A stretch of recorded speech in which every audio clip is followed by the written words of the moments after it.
வணக்கம், இது நிலா கிச்சன். இன்றைக்கி நாம் ஒரு இன்ட்ரெஸ்டிங்கான ரெசிபி தான் பார்க்க போகிறோம். மத்தி மீன் வத்தி பிச்சது. இது ஒரு கேரளா ஸ்டைல் மீன் ஃபிஷ் கறி. இது இப்போ எப்படி பண்ணலாம் அப்படின்னு சொல்லிட்டு பார்க்கலாம். அதுக்கு முன்னாடி எல்லாருமே நம்ம சேனலை சப்ஸ்கிரைப் பண்ணிவிடுங்க, லைக் பண்ணுங்கள், ஷேர் பண்ணுங்கள், கமெண்ட் பண்ணுங்கள். வாங்க இப்போ வீடியோக்குள்ளே போகலாம். ரொம்பவும் ஒரு டேஸ்டான ஃபிஷ் கறி. மீன் குழம்புக்கு தேங்காய் விட்டு வச்சிங்கன்னா நல்லாயிருக்கும். 2 டீஸ்பூன் அளவுக்கு ஆயில், 1/4 டீஸ்பூன் கடுகு, 1/4 டீஸ்பூன் வெந்தயம். கடுகும் வெந்தயம் பொரியட்டும். மண்சட்டி அடுப்பில் வச்சு எண்ணெய் விட்டுருக்கோம். எண்ணெய் விட்டுட்டு கடுகும் வெந்தயமும் பொரிய போட்டிருக்கோம். கடுகும் வெந்தயம் பொரிஞ்சாச்சு. இப்போ கட் பண்ண ஆனியன்,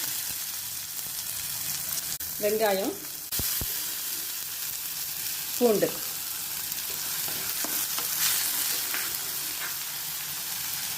கறிவேப்பிலை.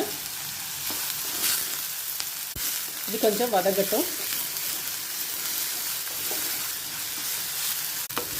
வெங்காயம், பூண்டு, கறிவேப்பிலை கொஞ்சம் வதங்கி வந்தாச்சு. இப்போ இஞ்சி,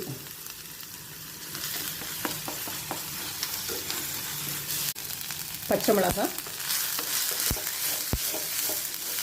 1 by 1 ஆட் பண்ணுங்கள். இப்போ இதோட தக்காளி எல்லாம் ஈஸியாக வதங்கி வர்றதுக்காக உப்பு. ரொம்ப ஒரு டேஸ்டான ஃபிஷ் கறி, கேரளா ஸ்டைல் மீன் வத்தி பிச்சது. 2 days இருந்தாலும் நல்லாயிருக்கும் அந்த மீன். அந்த சட்டியோட மண்சட்டியோடு அப்படியே வச்சுருங்க. குழம்புக்கு தேவையான அளவுக்கு மஞ்சள் பொடி ஒரு 1/2 டீஸ்பூன் போடுங்க. மிளகாய் பொடி 1/2 டீஸ்பூன். மீன் கொஞ்சம் காரமாக இருந்தால் நல்லாயிருக்கும். 1/2 டீஸ்பூன் போட்டுங்க.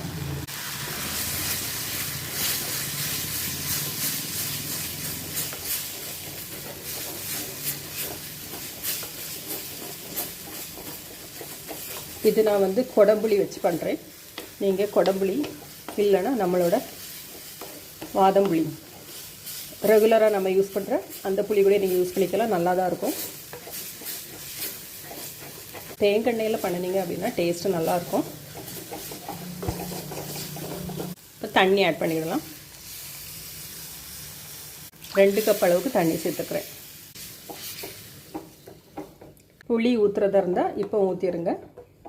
கொடம்புளினா நீங்கள் வெளியில் சுடுதண்ணியில் ஊற வச்சிட்டிங்கன்னா நல்லா கொதிச்சதுக்கப்புறமா விட்டுக்கலாம். ரொம்ப கொடம்புளி ரொம்ப கொதிக்க வேண்டிய அவசியம் இல்லை.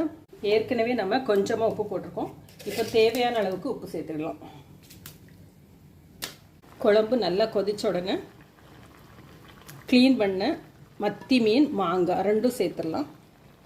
மீன் போட்டுட்டு கலந்து ரொம்ப விடண்டா, லைட்டாக மீனெல்லாம் மூழ்கி இருக்கிற அளவுக்கு விட்டுருங்க. இப்போ கடைசியாக சுடுதண்ணியில் ஊற வச்சுருக்கிற கொடம்புளி. அடுப்பை சிம் பண்ணிவிட்டு ஸ்லோ ஃப்ளேமில் உப்பெல்லாம் இந்த டைமில் செக் பண்ணிவிடுங்க. இனி எதுவுமே போட வேண்டிய அவசியம் இல்லை.